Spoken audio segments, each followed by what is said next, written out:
கண்கள் சாய்ந்து போவதேனோ வீரன் என்று பிறப்பதில்லை வீரனாக ஆவதுண்டு தோழு என்று எவனுமில்லை கோபம் கொண்டால் கோழை இல்லை இங்கு உன் வாழ்வு உன் கையில் உன் வேகம் உன் நெஞ்சில் இங்கே உன் ஆண்மைக்கு இப்போதுதான் சோதனை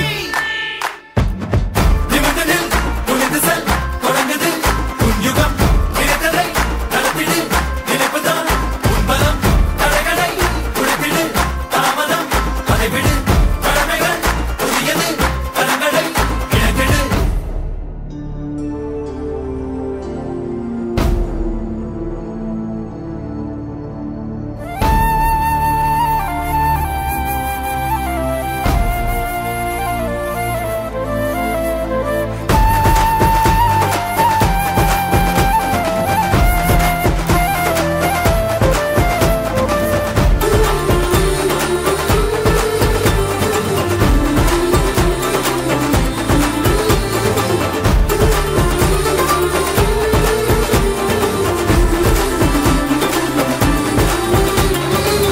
விழுவதென்றால் அருவி போல எழுவதென்றால் இமயம் போல அழுவதென்றால் அன்புக்காக அனைத்தும் இங்கே நட்புக்காக ஓய்ந்து போனால் சாய்ந்து போனால் இந்த வாழ்வில் ஏதுமில்லை ஓய்ந்திடாத